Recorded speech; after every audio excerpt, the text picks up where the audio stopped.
Why didn't they just like put that ring on a necklace and then put that necklace on like a pig?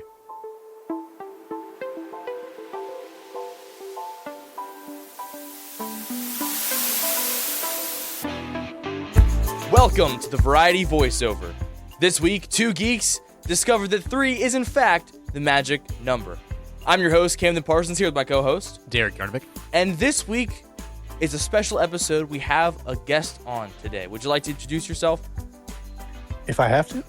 I am the legendary Mike, great friend of the show and avid listener, first-time caller. Our number one fan. We got him on. Yeah, Here he got is. him on. The man, the myth, the legend, Mike. I had to shift a few things around in my schedule, but I make I time know for you're you guys. you're so busy. It's such a pleasure to have you. We here. genuinely appreciate you penciling us in. Oh, you're more than welcome. Yeah. So, Mike, first of all, this is a nerd show. That is what we're here for. We talk about nerd stuff. We talk about it all the time. I say the word nerd and or geek on this show far too often, so I'm sure that you know that. So, having you on, I think firstly we'd like to find out what makes you a nerd. What gives you your credentials? Like what kind of stuff are you into that gives you that title?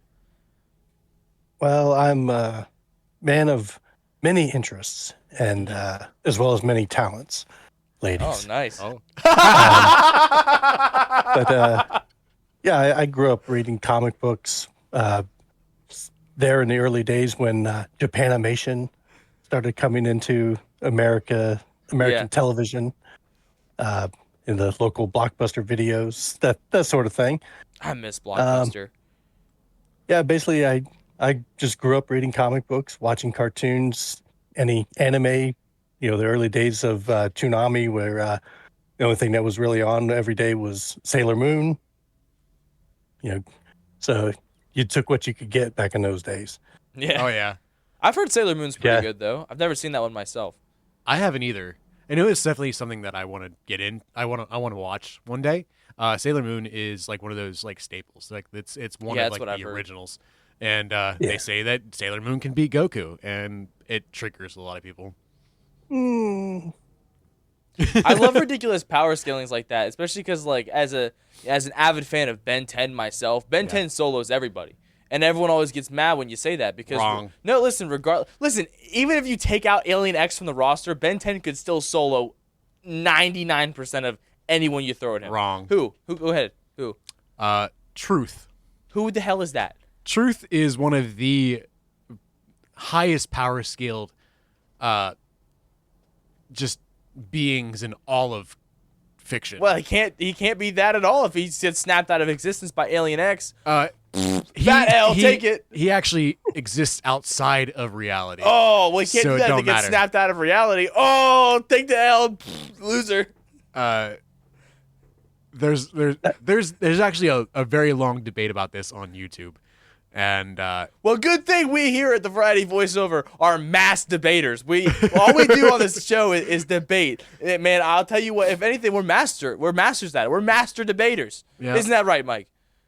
yes, I master debate all the time, all over all comers. yeah, You might say. Some would say it feels really good to master the art of the debate. I completely agree. This is not where I expected this to go at all. But Michael, I think you kind of really you have a lot of the perspective that Camden lacks when it comes down to like the early Toonami, where it was like Cowboy Bebop, Sailor Moon, and a lot of that kind of stuff, even before it became Adult Swim. I remember the actual final episode of Toonami where I can't remember what his name is, but he did like a full-on sign-off and was like, "Thank you for all." Isn't that guy like the mascot guy? Isn't he voiced by Steve Blum? I'm not entirely sure. I'm gonna look that up. Yeah, And but me there was a either. full sign-off of like, "Thank you guys for staying tuned for as long as you have," and blah blah blah. And then it literally went from that to Adult Swim. Yeah, I vaguely have a recollection of that. I believe I was working overnight schedule at that time, so I'd kind of gotten out of the whole Toonami thing. But I have a very vague recollection of seeing that at some point, either on YouTube I'm curious. maybe I'm I've actually seen going it to at look the that time. up after this. What? The voice? The sign off. Oh, I don't know about the sign off. I'll look up the sign off later. Yeah, but I did look up. Like, the guy's name is Toonami Tom. Okay. And he was in fact voiced by Steve Blum. I also, while looking this up, have just now found out that there was a Cowboy Bebop movie in 2001. Yes, it actually takes place right before the final couple episodes of the anime. That's cool. So if you wanted to watch all the way up to, I think it's the second to last episode, then you see the movie, and then you go into like the last 2 episodes of the actual show. Nice. That's So it's like a movie. midstream prequel. So it's kind of like the season 7 of the Clone Wars that to Revenge of the Sith. Yes, but probably a lot better done. Oh wow. Okay. All right. At least in the anime. Hot take. Hot take. Well, I'm sure we'll get you to that. yourself said that the animation wasn't that great on the animated Clone Wars shows. That's fair. No, that is true. Yeah. But toward the beginning, I do think that definitely by the time season 7 comes around, the animation's a lot better. But no, you're definitely right. Like the first season of the Clone Wars is really hard to watch. Yeah, I think they started their own animation at Lucasfilm from the ground up, so it was basically trial and error, learning as you go type of situation. That makes a lot of sense. Yeah, that would also probably explain why George Lucas was so proud of that thing, even though it was a hunk of junk. The movie. Yeah. Well, Star Wars is another one of those big things. One of the big ways that the three of us all like talk is you've kind of got this nice middle ground between the two of our knowledges, because you're really into comics, which is kind of my thing. I know you got a pretty big database about anime as well. And the only thing that I don't think fits into either of those that you and I at least talk about a lot, because some dumbass doesn't watch enough movies, is actually Star Wars. We talked about Star Wars not too long ago. I don't want to say diehard, but really knowledgeable Star Wars fan, right? I'd like to know your 2 cents on the fact that The Phantom Menace is Derek's favorite Star Wars movie. It's okay. Let's preface this by saying it was nostalgia is the reason it is. Okay, Right. Don't have to dig in too hard. Yeah, I could see there's a lot to like in it. Execution, I think, is the main downfall. But I really think George kind of painted himself in the corner with the whole prequel trilogy by he spent way too much time on pod racing. I thought he did a good job with it. Yeah, that's definitely Derek's. When we talked about it, he was like, "Oh, the pod racing is the coolest thing that's ever happened in Star Wars." It was man. fucking awesome. Okay. Oh yeah, but when you look at the trilogy as a whole and the ground that he had to cover storytelling wise to get Anakin to where he needed to be by episode 3, he could have really done a lot more for the progression of the story arc as a whole to really cut that segment down. That's actually a really good point. They spent a lot of time on Tatooine in that movie. That really could have been. Yeah, I Just think we pick it's up like anime. We pick up Anakin and we go. Yeah, I think it's like a third of the film's runtime, just meeting Anakin, setting up the pod races, the betting, the actual race. Didn't that create a lot of like character for lack of a better word, the character? I mean, it set a lot of tone for like what he was when it came down to like they came to get him, and it was, I don't know, it felt. I liked the pacing watching it whenever I first watched it. In retrospect, yes, I can agree with you guys. Mm-hmm. Yeah, I just think the limitations of Jake Lloyd, the actor, didn't really do much to establish him other than just, hey, he's really good. He's got the Jedi reflexes. He doesn't really start to develop as a character till the second episode, which you have a 10-year time jump. And it's like, that was more where you could show him being a better pilot, better warrior, and start to see some of the anger issues that lead to what happens in the next episode 3. I could definitely see that. Yeah. I think that's actually a very solid explanation and rationale, considering that I mainly just asked you that so we can make fun of Derek. Yeah. Most people make fun of me, and I don't know. It's okay, man. It's okay. Yeah, it seems okay. on your end, it seems fantastic, Yeah. Fantastic. but not you so much say? for Derek. Yeah. So But- before we got started here, you did say that you had a couple of different things that you actually wanted to bring to the show and talk about. What you got a little bit of runner a up for us? news segment. Well, for the listeners who may not know, I've talked with both of you about the a phrase I keep wanting you to remember is IP mining, which is the idea of intellectual property mining. What can we dig into with properties that we Oh. own as a studio Yeah. to continue to try to make more money? So Warner Brothers has just announced The Lord of the Rings: The Hunt for Gollum will arrive in movie theaters December 17th, 2027. Oh, that's Okay. cool. What do you think How- about Gollum? I like Gollum. You talking to me? Anyone who wants Well, to. how familiar are you with Lord of the Rings? Because I'm not at all. That's like one of the very few Oh. nerd properties I haven't touched at all. Really? Yeah. I've watched the movies, but I've watched them like 5 or 6 years ago. Okay. So like I can hold a conversation, but I can't start the conversation. Okay. Mike? How familiar are you with Lord of the Rings? Is it something that you're? If I've read the books multiple times. I actually that's have. enough credentials right there. Yeah, You're basically a diehard fan multiple times. I've heard those Yeah. books are pretty thick. Yeah. Yeah.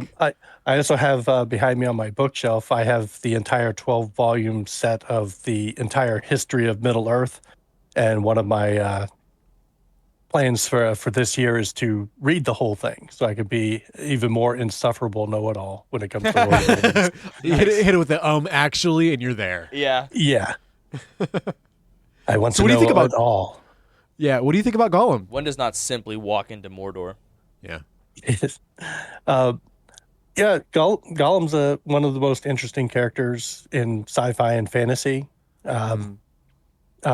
For continuity's sake, Andy Serkis will be returning to play Gollum, I like and he Andy will be Serkis a lot. directing the movie.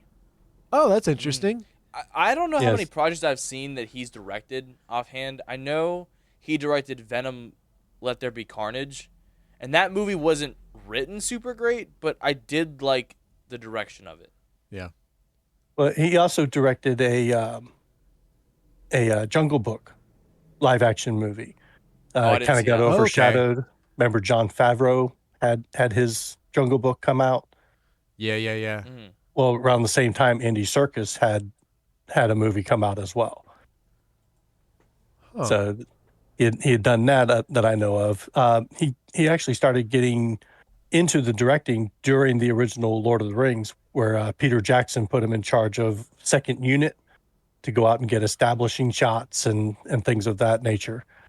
So he kind of started there, and of course he was well known for teaching people how to emote and really get as much out of their physical performances in the films with the motion capture.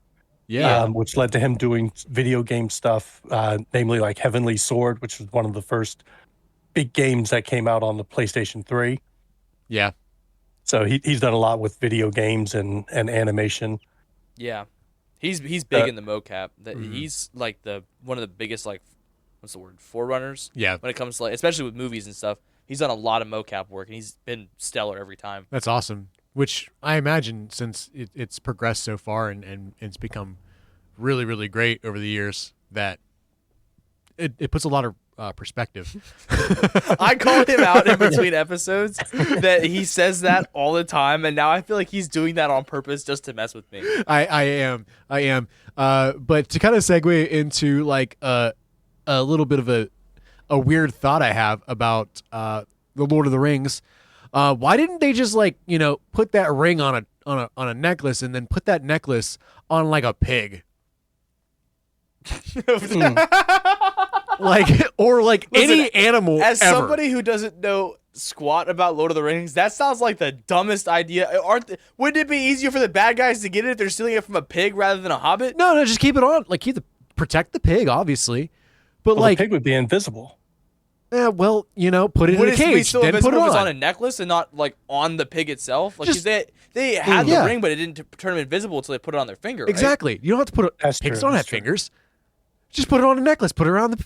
It'll corrupt the pig. What the pig going gonna do? Solve Lord of the Rings. Yeah. Well, this is an important thing here to remember. Is the pig greased or not? Yes. I want the pig greased. Greased pig. You're not catching that pig. Yeah. Well, it's in a cage, and then you put the necklace on it after it's in the cage. Why would you cage it? You're greasing the pig so they can't catch it. Even if they catch up to the pig, they can't grab it. It's a greased up pig. Yeah. Well, but my point being is if you have the ring and it corrupts you if you're touching it, why not just not touch it? I can tell you exactly why. Because the pig would turn evil, and then you have the plot of the Minecraft movie. Oh, yeah. Mm. Yep. There you go. Yep. We just put you a mind, big old crap. hole in your hair, O'Brien, man. Yep. You put a hole in my hair, O'Brien. I have a second question would be, bacon made from a pig corrupted by the One Ring, would it taste as good? I think it would taste better. Yeah, you got that little bit of like, I'm not supposed to be eating this. The risk would probably make it taste better. Yeah. The forbidden fruit. Yeah, from the just that loins right of a pig. Well, Taste to be evil.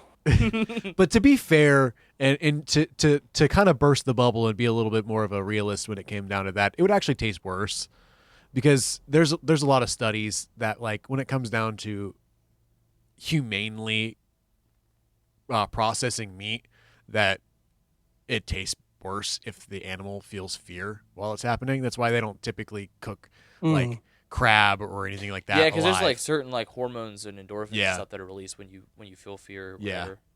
So technically, the pig would taste worse.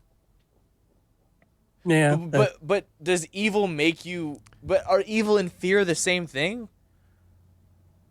Would it still release that stuff? Because you gotta think that this evil comes from magic, man. You don't know how to measure magic. Who says I don't know how to measure magic? I've seen your room. I would say I would say that catching a pig and greasing it up would anger the pig. Yeah. Putting a evil ring around its neck and setting it loose for everyone to chase would make the that's a pig good point. afraid. Yeah. Yeah. And It could also No, excite fine. it. It could be exciting. well, Be chased. it's basically anger leads to fear. Fear leads to anger. Yeah. Anger leads to fear. Fear So- leads to the dark side. Okay, so here's what I'm understanding here is that if you take the One Ring and you put it on a pig, there are one of two options. He either becomes the evil pig from the Minecraft movie or he becomes Yoda. Possibly. Yes. All right. Yep. We figured that one out. There you go. All right. Is there any more news? There's a thing related to X-Men. Oh, X-Men. Big fans of X-Men here on this podcast. Yeah, I just watched X-Men Origins Wolverine last week, and Oh, not good. what a treat for you. Yeah. Lot to like in that movie. Yeah. So they say. So they say. Yeah. Rob Liefeld, if you're familiar with his work at all, I'm well familiar with Rob Liefeld. creator of Deadpool, Cable, Yeah. worked on the X-Men books. He has recently come out and exposed how Marvel Comics has utterly failed the X-Men. Is it because of Krakoa? I as an outsider who's not super familiar with the X-Men, I've always thought Krakoa was kind of weird. But I guess it makes sense that the people who are constantly being ostracized and being told to get the hell out found a place to get the hell out to. Yeah. All he said was that on Twitter or X, he said, "Man, I can't make folks go on the record, but I can tell you based on my DMs that comic book professionals en masse agree about the train wreck the X-Men office has become. Sad. Was once the gold standard of comic book storytelling."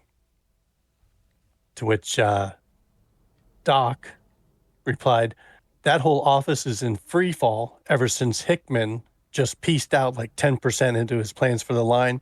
They're stuck between a rock and a hard place." Interesting. Do you think Hickman's the guy who's writing Ultimate Spider-Man right now, right? Did he dip out to go write Spider-Man? Yeah, I'm not familiar with what the situation with him. I remember him. There was a big to-do about him coming in, and he was going to be like setting up the whole status quo for all of the X-Men family of books. And it just fizzled to nothing. So I don't know if there was creative differences behind the scenes or what.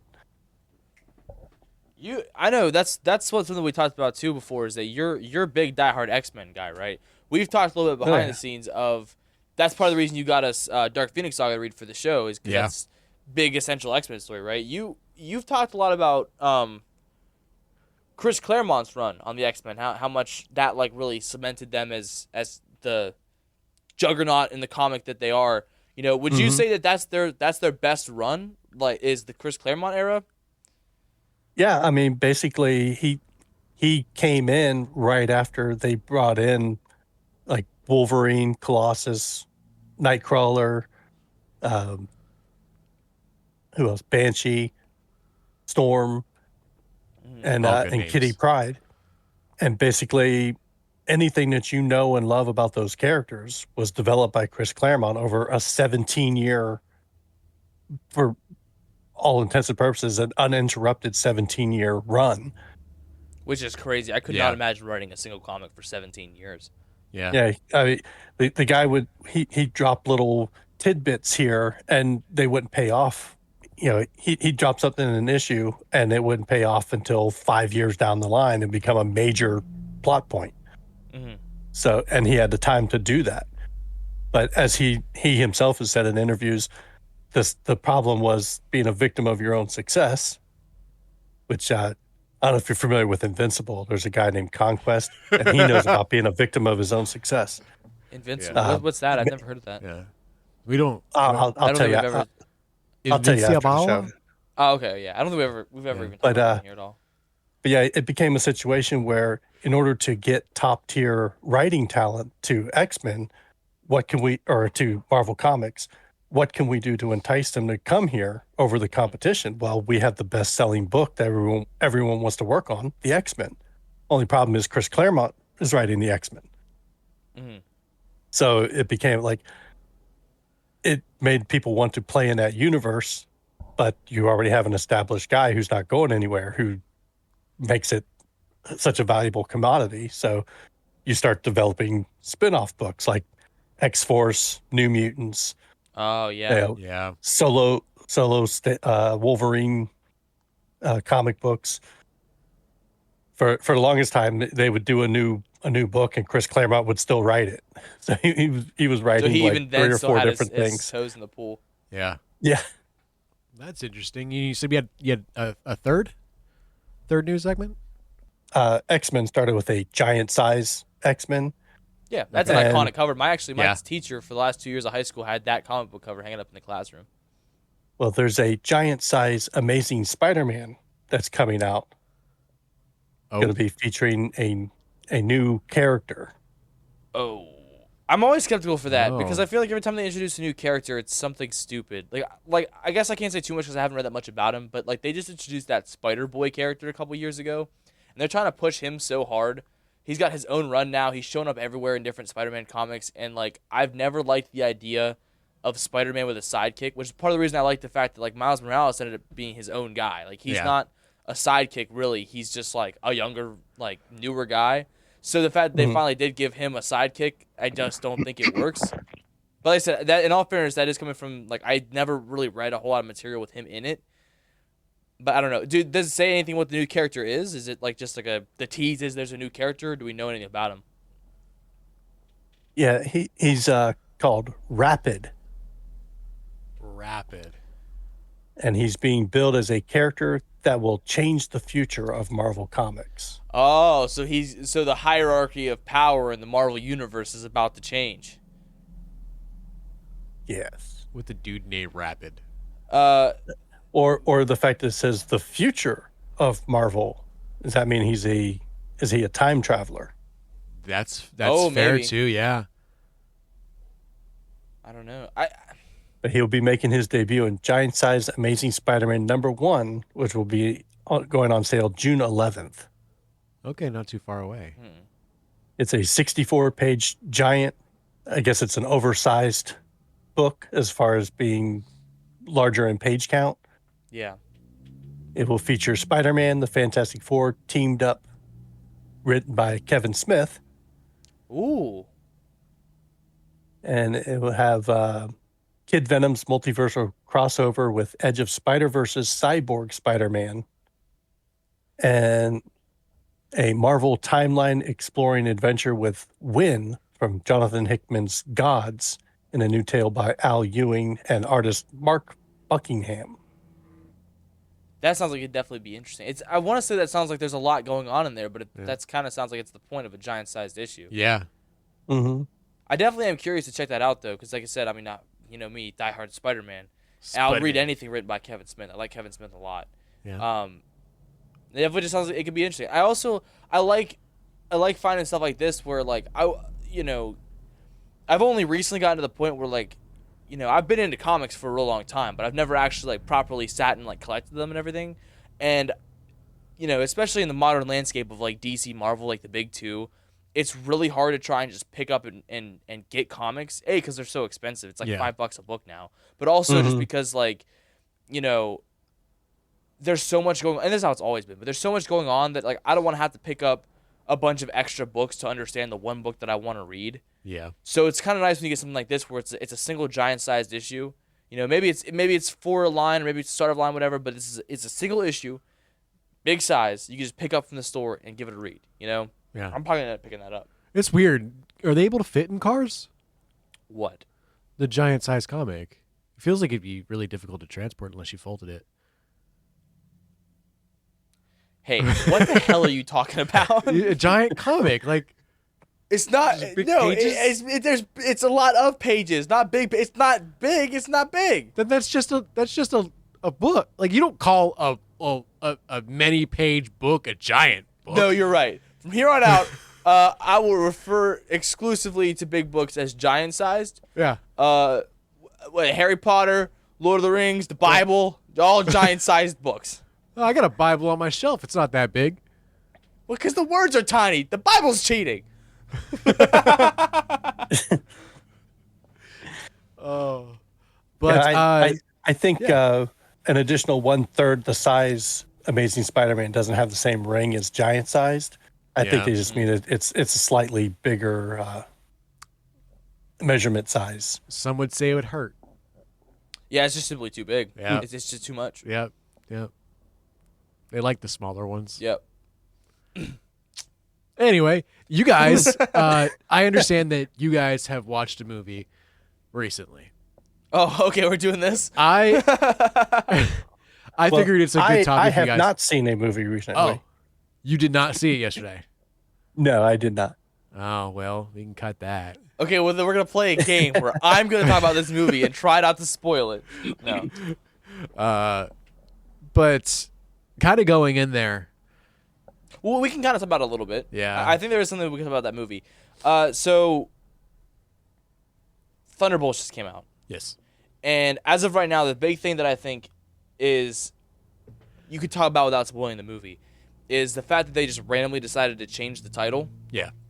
I'd like to know your guys' opinions on this. So up to this point, through all of its marketing, it was Thunderbolts. Yeah. With an asterisk. And the whole point is we don't know what the asterisk means, right? Right. The weekend after the movie came out, the asterisk was revealed to be the New Avengers. Yes. This movie has now been changed from Thunderbolts to the New Avengers. The weekend after the movie came out. Uh-huh. Which is crazy. And I think one thing about nerds is we don't like change. Who the hell are saying that these are the new Avengers? We already had the Avengers. All right, that's one take. That's an interesting. I'd like to get into that. Michael, what's your take? Well, there's actually something to do with it regards to Sam Wilson, the Falcon, who's currently Captain America. If you can fill me in on this, Camden, where he's threatening to sue the new Avengers. There is a line in there about that, yeah. Yeah, so there's a lawsuit about the Avengers name, so they call themselves the New Avengers to get around the trademark issue. Yeah, that's kind of the debate where, like, this team, we'll call them the Thunderbolts for the simplicity. The Thunderbolts are sanctioned by the government to be the Avengers, But Sam Wilson right now is Captain America. Yeah. And if Captain America forms a team called the Avengers, like, that's the Avengers. Exactly. So that's kind of the debate right now is, like, which team is the Avengers if they're both the Avengers? You know, so that's why they've been labeled the new Avengers. Yeah. But my concern here isn't about the name itself. Yeah. My concern here is the fact that they dropped that as just a promotional thing. After? The weekend after, yeah. Yeah. The weekend it came out on a Friday, and by Monday they had changed all the marketing to the new Avengers, Which is insane. That's got to be a feat in itself. I feel like that's a giant spoiler. Like, what's the point going to see the movie if you already know how it ends? Yeah. I mean, it's basically, that meme of it's a bold strategy, Cotton. Let's see if it works. Yeah. Where, because so much about promoting a movie and trying to make it successful is to get name recognition. That's why you spend millions and millions of dollars promoting a movie before it comes out to get the name of the movie into people's heads and on the tips of their tongue, and then to change it to a different title right after opening weekend. Kind of unforced error as far as, marketing your film. I definitely agree, but I also feel like the Avengers is essentially the brand now. People don't think like Marvel movies anymore like they used to. So, some people now call it by the MCU. That's not super uncommon, but like these are the Avengers movies. Yes. Right. So to use a name as big as that, like I definitely agree with what you're saying, but I feel like switching it to the Avengers would have been the safest play in that department of like, we built up all this time with the Thunderbolts, but the second you switch to the new Avengers, like that's the name recognizability that I think they're also trying to go for with that. Right. I feel like there's definitely a another way to look at it when it comes down to the marketing, where they could have kept everything outside of the movie theater with the asterisks, and then inside the movie theater, when you sat down to watch the movie, did it that way, because that would have alleviated most of that spoiler for everyone else who's not looking for it. Yeah, because I didn't see that movie till Tuesday. Right. You both haven't seen it. You're supposed to see it tomorrow. Yeah. And Michael, you were supposed to see it yesterday. What's going on there? You going to see it later? I don't know. It's kind of up in the air. I don't know if it's something I would go see at the box office or just wait till it comes out on DVD. That's fair. Who says come out on DVD anymore? Kind of age Blu-ray. yourself, man. Blu-ray. Not even Blu-ray. Are you a streaming physical services. media person? Yeah. Would you prefer streaming, or do you prefer Blu-rays?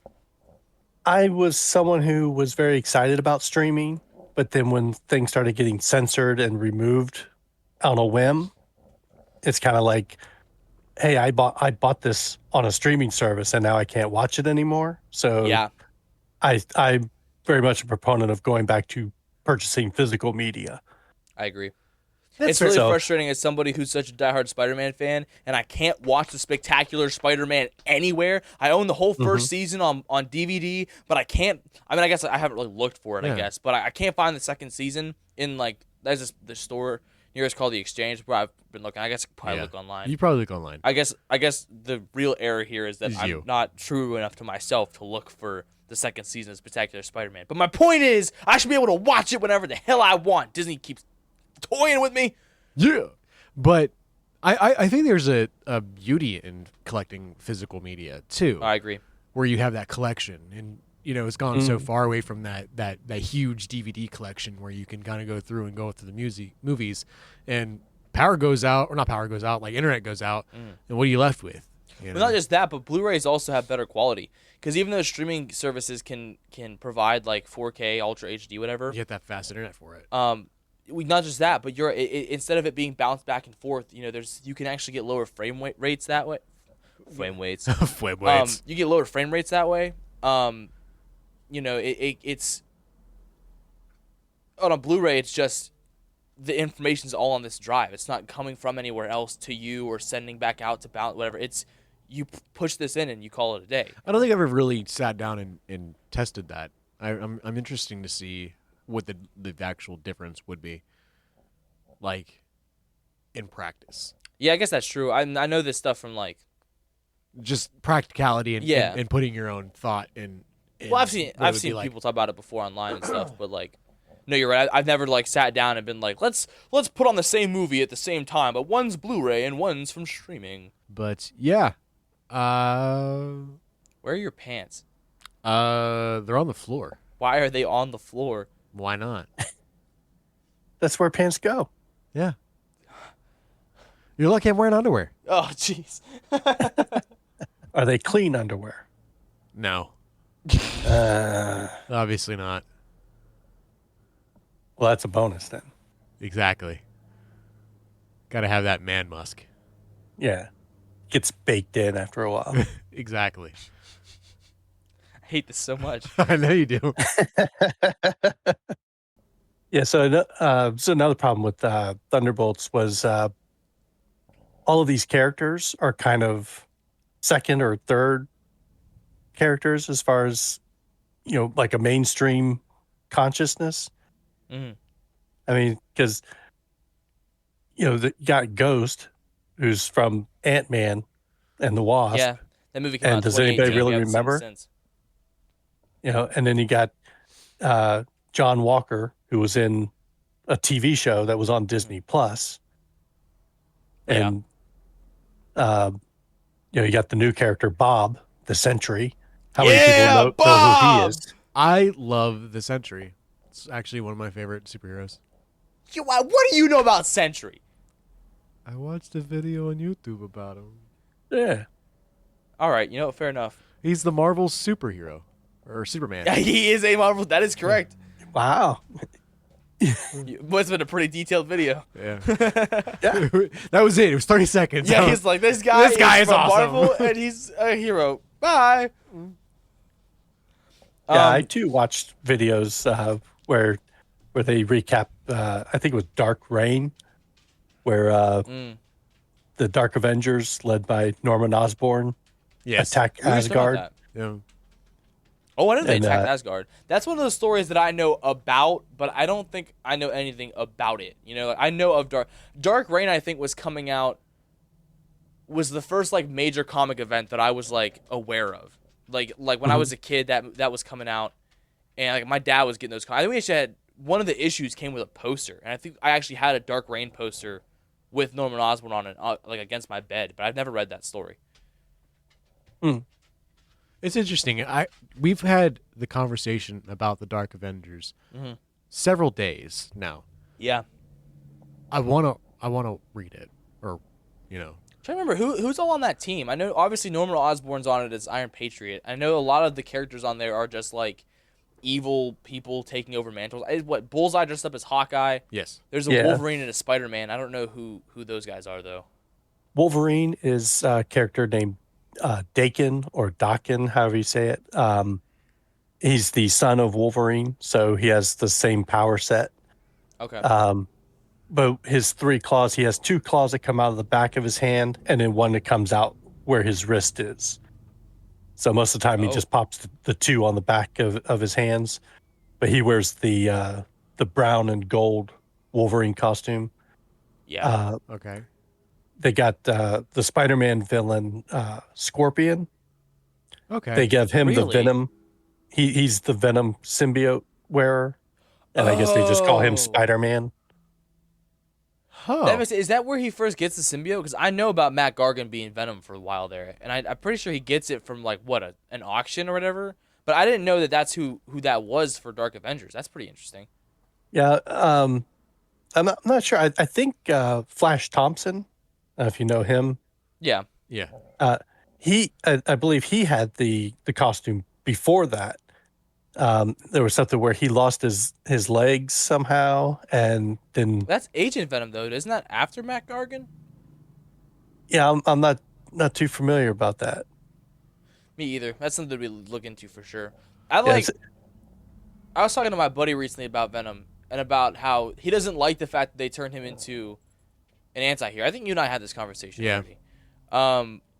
But I feel like Venom's one of those characters that would greatly benefit from the lack of a status quo. Yeah. Because I think one of the biggest problems that Marvel has in general, DC, I guess it's main comics in general, really, is, a lot of the time people get locked into this is how things are. And Spider-Man is one of the worst examples of that. Like they constantly keep regressing his character just so that he's either in high school or he's single. But I think Venom is someone who would greatly benefit from like just letting him go and grow, because I feel like there's such a clear linear story here of the symbiote gets onto Peter Parker. Peter Parker leaves it. It gets attached to Eddie Brock. There's this hatred, and he becomes a villain for a while. And then as he starts to realize that, this hatred's blinding him, he teams up with Spider-Man to fight Carnage, realize he wants to be a hero. Then the Lethal Protector arc starts, and maybe something happens, and the symbiote gets captured or whatever. And then while it's gone, Matt Gargan gets a hold of it, right? And then he's Venom for a while. And then maybe because of the symbiote attachment to Eddie Brock, he gets like cancer, right? So he is an unfit host to hold the symbiote. So then the government holds on to it, and they end up giving it to Flash Thompson, War Hero, and he becomes Agent Venom. And then when he goes and joins the Guardians of the Galaxy later on, they go and they find Null, and that's how that whole thing starts. To me, like, there's this clear line you could do with Venom, and Marvel's just like, yeah, he hates Spider-Man. That's it. Or in the movies, he doesn't even know who Spider-Man is, really. Yeah. That too, yeah. Those movies. Because in the Tom Hardy movies, basically, like, he gets the symbiote costume, and he's just Venom. Yeah, there's no mention of Spider-Man. I'm kind of a loser, too, on my planet. Yeah. I really Which don't like was that Battle World? Is there a name for the symbiote homeworld? Well, Battle World was where he first showed up in Secret Wars. No, yeah, but isn't the planet that Null's on, isn't that like the actual like home of the symbiotes? Is there a name for that planet? Yeah, well, it was like a retcon that they did later. Oh, well, yeah. I don't know. Isn't the species for the symbiote called the Clintar?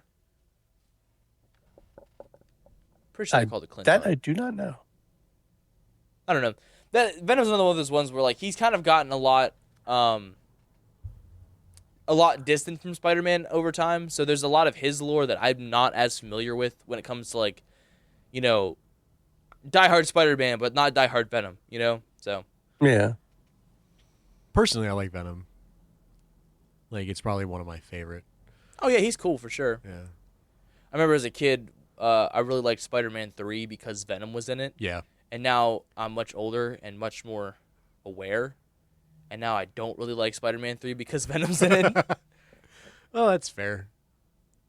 Michael, who's your favorite Spider-Man? Peter Parker. Well, there's only one Spider-Man. It's Peter Parker. Yeah.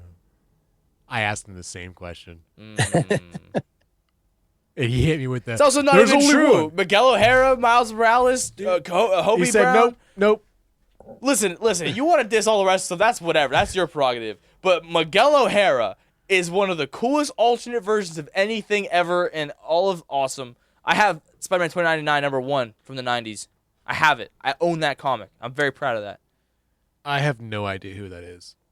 Spider-Man 2099. I just said that. Oh, that's the... I thought he was a vampire, right? No, he has like fangs, but he's not a vampire. Yeah. I remember when we first started talking about comic books and Spider-Man and everything like that, I found a Funko Pop of Spider-Man 2099. I was like, I found the vampire one. And you were like, wrong. No, he's got like, because spiders have those like mandibles that can have poison in it. That's essentially what his fangs are. So he goes around biting people? Yeah. Sexy. Yeah. Anyway. I'm glad we came to that conclusion. But yeah, with the other spider people, there's always like a qualifier to it. It's Miles Morales, Spider-Man. Mm-hmm. Was it the other Ben Reilly, the Amazing Spider-Man, or is he the Spectacular Spider-Man? No, he's the Sensational Spider-Man. Ah, okay. How many adjective Spider-Man are there? There are so many. Well, you got to think a lot of them are just Peter Parker. Amazing as Peter Parker, Spectacular as Peter Parker. I can't even off the top of my head. But then obviously there's other ones that get specifically into those. Ultimate technically Peter Parker, but that's also kind of one they gave Miles since he took the mantle in that universe. And then there's Sensational's Ben Reilly. Superior is Otto Octavius. Wait, Otto comes Spider-Man? Have you never heard of Superior Spider-Man? No. Oh, I gotta get you Superior Spider-Man as one of Yeah. the comics to read for here. Yeah.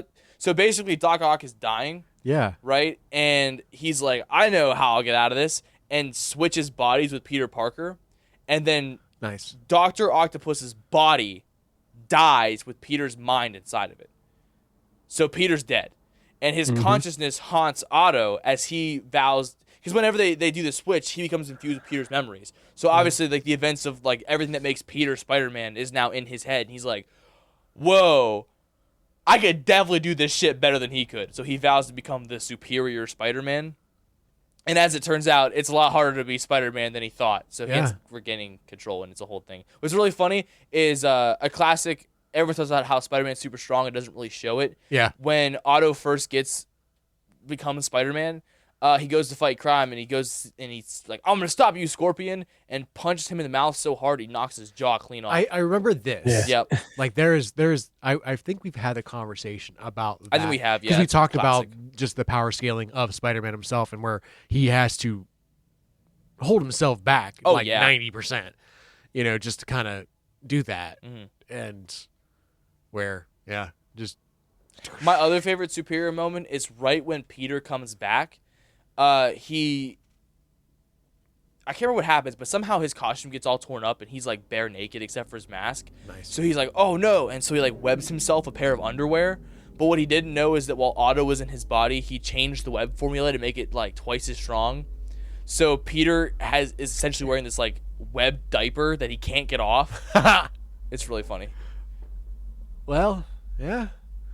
Quick update on the Oh. null thing. The planet is Clintar. Oh, the planet's Clintar. Yeah, Klyntar. Clintar. I thought the race was Clintar. called Clintar. Okay. Yeah, Maybe- it's the symbiote word for cage. Ooh. That's dope as hell. That's pretty dope, Okay, yeah. so is the planet called Clintar and their species is called symbiotes? Because symbiotes are already a thing. No, they're just called the symbiote hive. Oh, I didn't know they were a hive. So he made the planet and then created a hive of symbiotes on the planet. Like a hive mind? No, just like a nest Oh, okay. I where see they're what all you mean. at. I was thinking that didn't Yeah. make sense because all the symbiotes are disconnected, but I guess that hive makes more sense. Interesting. Why did you say it like that? So, listen. For this week's episode, since we have a special guest on, right? Rather than the two of us giving each other a challenge, Mike, we've asked Yes. you to prepare a challenge for us. Do you have something? Well, I was actually saved at the 0 hour by this phone call that's coming in. Oh, Sorry about that. It's So, the guy from Fortnite. Mike's being recruited. He's being recruited to Fortnite. He's gonna hang out with Finally. Optimus Prime and Aaron Yeager. Finally. So I was saved at the 0 hour by Camden's suggestion. I think it would be a good thing for a challenge to read. I just forgot the name of the thing. Superior Spider-Man. Okay. Oh, okay, nice. All right. So we're gonna. Is there any like specific thing with them, or is it Just like the first trade. Yeah, because that'll set up the storyline and let you know the gist of what's going on with All right, the cool. whole deal. Yeah. I actually have a Superior Spider-Man trade, but I think it's like the 6th one or something like that. I That's only okay. have one. It was given to me as a gift. I imagine we probably could look it up online. Yeah, probably. But yeah, I'm excited for. I'm Excellent, excited at that. Yeah. Yeah, you seemed excited. You were like, Dr. Octopus is Spider-Man? Dude, what? Otto Octavius Man. Yeah. Well, cool. Now with our challenge out of the way, I believe that puts us to a point now where we can roll for ending. Roll for ending.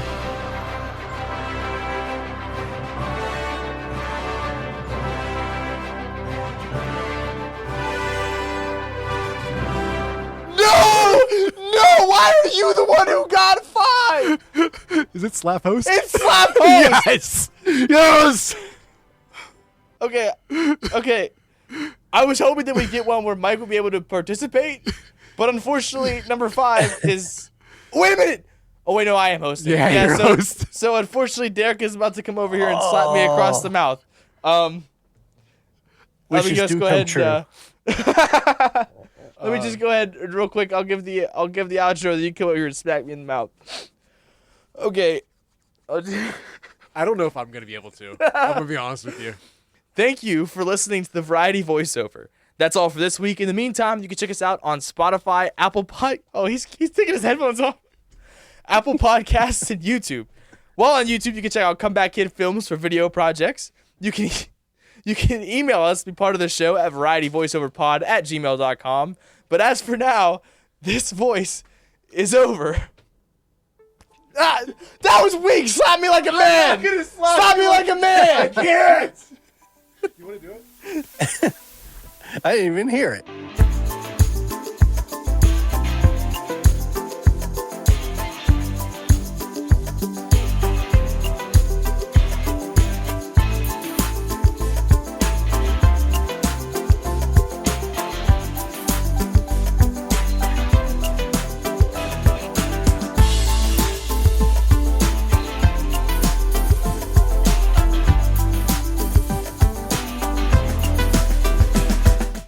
You just felt too sorry for him. You couldn't. I did. Couldn't do it. I did.